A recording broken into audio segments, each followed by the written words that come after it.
Seguimos avanzando en nuestro confinamiento, seguimos avanzando en este bloque de dirección estratégica y vamos ahora a levantar la cabeza de nuestra empresa, mirar alrededor y hacer un análisis del entorno, hacer un análisis competitivo. ¿Cómo vamos a hacer este análisis? Mediante el modelo de las 5 fuerzas de Porter. Michael Porter es un investigador que creó este modelo de las 5 fuerzas competitivas, que es el que vamos a utilizar ahora para estudiar lo que nos rodea en nuestra empresa. Este modelo está formado por 5 fuerzas que vamos a tener que analizar y que vamos a tener que aplicar a cada una de las empresas que estudiemos en clase. En primer lugar, he puesto la fuerza principal en el centro, que es la de la intensidad de la competencia. Tendremos que analizar hasta qué punto hay mucha competencia o poca competencia en nuestro mercado, porque sabiendo la competencia o la falta de competencia que tendremos, podremos evaluar qué fuerza tengo yo dentro de mi industria, dentro de mi entorno, para poder llevar a cabo un tipo de estrategias u otro tipo de estrategias diferentes. Una vez hemos analizado cómo es nuestra competencia y cómo es esta intensidad, Porter nos anima a que analicemos qué competidores potenciales podemos tener, y para eso estudiaremos más adelante las barreras de entrada a nuestra industria. Después de estudiar los competidores potenciales, estudiaremos cuáles son los productos sustitutivos, es decir, aquellos productos de una industria diferente que pueden llegar a hacernos competencia, entre comillas, matizaremos después estas comillas, y por último estudiaremos el poder negociador que tienen los proveedores y los clientes sobre nuestra empresa. Una vez tengamos un análisis de estas 5 fuerzas competitivas, estaremos en condiciones de poder elegir nuestro tipo de estrategia, habiendo analizado qué es lo que nos rodea, habiendo analizado nuestro entorno competitivo. Y vamos ahora con la primera de las fuerzas que Michael Porter nos habla en su modelo de las 5 fuerzas. Es la fuerza más importante, es una fuerza que al final es un resumen de las otras 4. Al final, cuando expliquemos las 5 fuerzas de Porter, veremos que si cogemos las otras 4 fuerzas de Porter que viene después y las resumimos, acaban convirtiéndose en esta, que es la de la intensidad de la competencia. Porter nos dirá que es muy importante saber identificar cuál es nuestra estructura del mercado, cómo es el grado de rivalidad de nuestra competencia.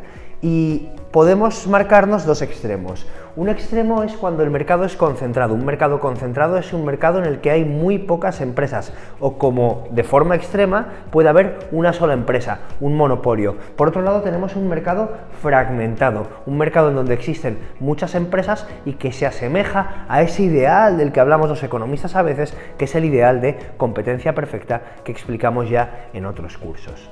Bien, cuando tenemos un mercado concentrado con pocas empresas, la empresa podrá hacer unas estrategias diferentes que cuando está en un mercado fragmentado. Por ejemplo, en un mercado concentrado, la empresa tendrá mayor poder para fijar precios, porque tiene menos competencia. En un mercado fragmentado se dice que la empresa será precio aceptante y por tanto no tendrá ese poder para fijar esos precios. Un ejemplo de un mercado concentrado, pues a mí se me ocurría el mercado ferroviario en España. Es decir, si yo quiero irme a Madrid desde Barcelona en tren en España, no me queda otra que coger el AVE, coger Renfe, que es la única empresa que existe. Es un mercado concentrado y por eso, precisamente como solo hay esa empresa, quizás pago los 180 euros que me cuesta un viaje de ida y de vuelta en España. Que esté justificado ese monopolio o no esté justificado ese monopolio, que los precios del AVE sean abusivos o no lo sean, es un tema en el que no nos vamos a meter en este vídeo. Por otro lado, un mercado fragmentado es un mercado en el que hay muchas empresas, como por ejemplo las panaderías. Las panaderías, tienes una panadería en cada vuelta de la esquina. Si quieres ir a comprar el pan, puedes decidir hacerlo en una panadería aquí, en otra que hay 3 calles más para allá, en otra que hay 4 calles más para allá. Al final, las panaderías, como es un mercado fragmentado, fragmentado, no podrán decidir estos precios que ponen a sus panes, porque como pongan un precio un poquito alto y no sean capaces de diferenciarse, entonces nadie les comprará el pan porque se irán a la de la competencia. A mí como empresa me interesa mucho conocer la estructura de mi mercado, saber si es un mercado concentrado en donde hay pocas empresas o un mercado fragmentado en donde hay muchas.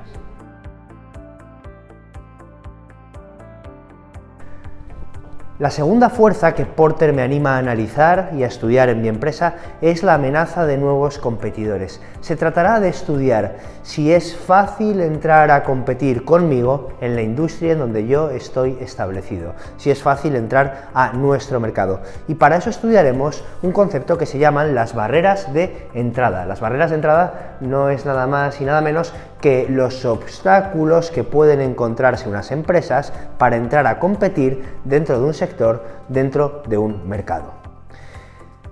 ¿Cuándo querrán las empresas entrar a competir conmigo en mi sector? Cuando huelan, cuando vean que hay beneficios. Cuando en un sector existen empresas con grandes beneficios, es un foco de atracción a otras empresas que entran a competir y aumenta la competencia.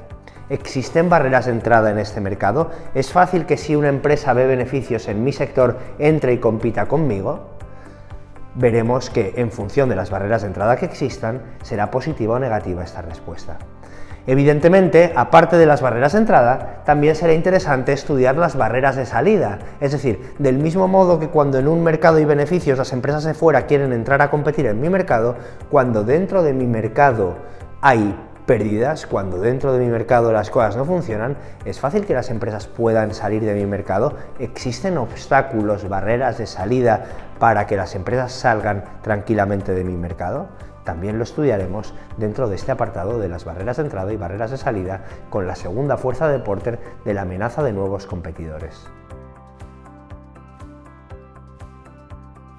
Dentro de las barreras de entrada podemos hablar de 4 principales barreras de entrada que iremos explicando a continuación. En primer lugar, la primera barrera de entrada es la necesidad de un capital inicial importante. Cuando yo para entrar a competir en una industria necesito hacer una gran inversión, necesito hacer una inversión de mucho dinero, eso será un freno para que yo entre a competir en esa industria. Si yo veo que Airbus tiene unos grandes beneficios y yo digo, como tiene grandes beneficios, quiero entrar a competir con Airbus en esta industria que da mucho dinero, que da mucha rentabilidad, la necesidad de ese capital inicial, la necesidad de esa gran inversión que tengo que hacer para poder competir con Airbus, hará que sea un freno y se considerará la primera de las barreras de entrada.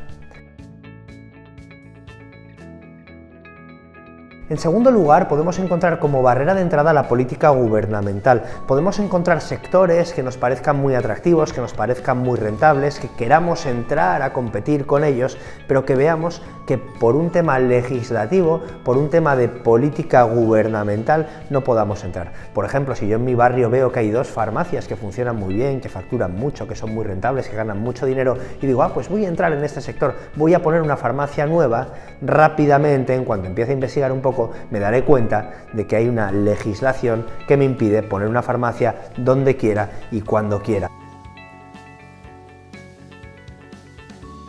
La tercera barrera de entrada que vamos a estudiar son las economías de escala. Os recuerdo que las economías de escala es que en la medida en que yo produzco un volumen mayor de existencias, mi coste unitario de producción va disminuyendo. No significa que cuanto más produzca gasto menos, sino que cuanto más produzca, el coste de cada unidad es menor. Si yo, por ejemplo, miro una empresa como IKEA y digo, caray, IKEA, qué empresa más buena, qué empresa más rentable, cuánto factura, qué muebles más baratos hace, qué pasada, yo quiero competir en este sector, me daré cuenta que IKEA es capaz de competir a unos precios tan bajos precisamente porque tiene unas economías de escala muy grandes, precisamente porque es capaz de producir tanto que cada unidad de producción será muy barata. Yo, si quiero entrar en esta industria, no podré entrar y competir en precios con IKEA, porque las economías de escala de IKEA le permiten poner unos precios tan bajos que a mí, de entrada, jamás me permitiría poder poner. Y por eso, las economías de escala son una barrera de entrada muy importante para según qué sectores. Terminamos las barreras de entrada con los accesos a los diferentes canales de distribución. Yo, por ejemplo, puedo tener una idea magnífica y hacer una empresa que produzca unos yogures buenísimos, que además sean competitivos y puedan competir a un buen precio. Y evidentemente yo puedo ser quien los distribuye y ponga mi empresa y mi tienda de yogures, pero habitualmente la gente no compra los yogures en tiendas especializadas de yogures, sino que los compra en distribuidores, en supermercados. Si yo no consigo acceder a estos supermercados, si yo no consigo que Mercadona, que Capravo, que Bonpreu me consigan vender mis yogures, si no accedo a estos canales de distribución, quizás es una barrera, quizás es un freno a que yo entre a competir en este sector, en el sector de los yogures, en donde yo puedo tener una idea de negocio, una estructura de costes muy buena, pero no tengo unos canales de distribución que me puedan llegar al consumidor final. La tercera fuerza competitiva que me anima a analizar Michael Porter es la existencia de productos sustitutivos. Los productos sustitutivos son productos que cumplen una misma función. Si es exactamente la misma, se habla de un sustitutivo perfecto. Si es que pueden llegar a cumplir una función parecida, son sustitutivos imperfectos, pero que están realizados, que están producidos en industrias diferentes, con tecnologías diferentes. El ejemplo paradigmático de los sustitutivos es el de la mantequilla y la margarina. La mantequilla y la margarina son dos productos que son prácticamente sustitutivos perfectos. Si yo voy a hacer la compra, quiero comprar mantequilla y no encuentro la mantequilla, probablemente me llevaré la margarina y para mí será prácticamente lo mismo, pero están realizados con una tecnología diferente y están realizados en una industria diferente.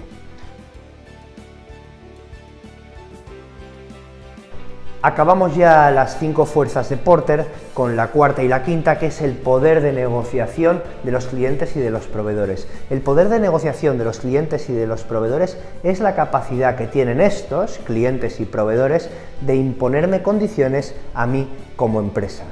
Por ejemplo, si yo tengo una empresa que soy un bar, Coca-Cola es uno de mis proveedores. Si Coca-Cola me llama y me dice, oye mira, que es que a partir de mañana las Coca-Colas que te vendía siempre a 45 céntimos, te las voy a vender a 50 céntimos, yo que soy un bar y Coca-Cola es un producto importante para mi bar, tendré que aceptar esta propuesta. Coca-Cola, proveedor, tiene mucho poder de negociación sobre mi bar, sobre mi empresa.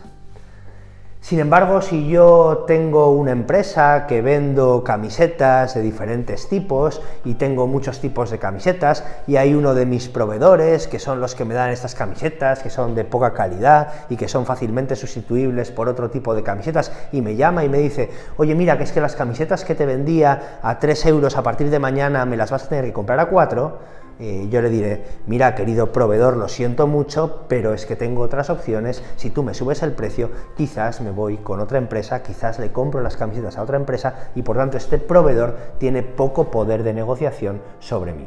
¿Y de qué dependerá este poder de negociación que tienen los clientes y los proveedores? Pues diremos que dependerá principalmente de 3 variables. En primer lugar, del grado de concentración que tienen las empresas, en segundo lugar, del volumen de transacciones con el que se trabaje y en tercer lugar, del grado de información que se pueda tener sobre la compañía. Primer elemento, concentración del mercado. Y es que una empresa que se encuentre en un mercado concentrado, en un mercado en donde hay muy pocas empresas, tendrá más poder, y una empresa en donde se encuentre en un mercado fragmentado, en donde hay muchas empresas, tendrá menos poder. Hablábamos antes de Coca-Cola. Uno podría pensar que el mercado de Coca-Cola es un mercado fragmentado porque hay muchas empresas que hacen bebidas de cola. Lo que pasa es que uno se para a pensar un poquito y se da cuenta que al final bebidas de cola que merezcan la pena o que los consumidores consideren que merezca la pena, está Coca-Cola y está quizás Pepsi. Por tanto, es un mercado más concentrado de lo que puede parecer. Cuando yo tengo un bar, mi proveedor es Coca-Cola y yo quiero seguir ofreciendo Coca-Cola a mis clientes porque es la bebida que ellos quieren, porque considero que el mercado de Coca-Cola es un mercado concentrado, y Coca-Cola me dice, oye, a partir de mañana te voy a vender las Coca-Colas a un precio superior, mi proveedor tiene mucho poder sobre mí, porque es un mercado concentrado, porque yo no tengo alternativa a Coca-Cola. Sin embargo, cuando hablábamos antes del ejemplo de las camisetas, como mi proveedor de camisetas es fácilmente sustituible, porque hay muchas otras empresas que hacen lo mismo que él, es un mercado muy fragmentado y muy poco diferenciado, este proveedor no tendrá apenas poder de negociación sobre su cliente, que soy yo. En segundo lugar, tenemos el volumen de las transacciones. Cuanto más grande sea el volumen de transacciones que yo haga con una empresa, más dependeré de esa empresa y por tanto menor será mi poder de negociación. Si yo, por ejemplo, tengo una empresa de yogures y el 100% de mis yogures se los vendo a un distribuidor, pongamos a Capravo, el día en que mi cliente, Capravo, me llame y me pida que le venda los yogures a un menor precio, yo tendré que aceptar, porque el 100% de mis transacciones van con Capravo. Sin embargo, si yo mis yogures los reparto entre 300 distribuidores de toda España, las transacciones se dividen en diferentes empresas, cuando me llamo una de esas 300 empresas, uno de esos 300 clientes que tengo, como el volumen de transacciones sobre ese cliente es más pequeño, ese cliente tendrá menos poder de negociación sobre mi empresa que en el caso de que toda mi producción fuera a un solo cliente. Y por último tenemos el grado de información. Se dice que la información es poder y en este caso es poder negociador. Si yo como empresa conozco muy bien la estructura de costes de mi cliente o la estructura de costes de mi proveedor, si yo tengo información con la otra empresa, tendré más poder negociador, tendré más capacidad para imponer mis condiciones sobre la otra empresa porque sé la información de la otra empresa. Una vez hemos estudiado el análisis competitivo mediante el estudio de las 5 fuerzas de Porter, vamos a estudiar ahora el análisis interno de la empresa. Al principio del tema, cuando hablábamos del proceso de dirección estratégica, decíamos que lo primero que hacíamos era analizar, y ese análisis consistía en marcar unos objetivos, consistía en analizar qué es lo que hay alrededor de mi empresa, el entorno, la competencia, 5 fuerzas de Porter, y ahora analizar lo que tengo dentro de la empresa, el análisis interno, las debilidades y las fortalezas, aquello que tengo y que depende de mí y que tengo que intentar mejorar y que tengo que intentar potenciar. Para ello vamos a manejar dos conceptos. El primer concepto es el concepto de ventaja competitiva. La ventaja competitiva es aquello que tengo yo en la empresa y que me hace diferente al resto de las empresas. Son aquellas características internas que tengo, que me hacen mejor y que por tanto he de desarrollar y he de potenciar para seguir estando por encima de mi competencia, de mis competidores. Una vez he localizado cuál es mi ventaja competitiva, ya sé cuál es mi punto fuerte sobre el que tengo que centrarme, sobre el que tengo que mejorar. El segundo instrumento que vamos a utilizar es un instrumento también de Michael Porter, que es la cadena de valor. La cadena de valor no deja de ser una herramienta de análisis interno, es decir, una herramienta que me va a permitir mirarme a mí por dentro en la empresa y me va a permitir analizar todas las actividades que hago. Por tanto, lo primero que tendré que hacer para analizar la cadena de valor de una empresa será descomponer las actividades que tengo en la empresa para ir analizando una a una y descubrir dónde tengo las ventajas competitivas, dónde tengo mis fortalezas y dónde tengo mis debilidades.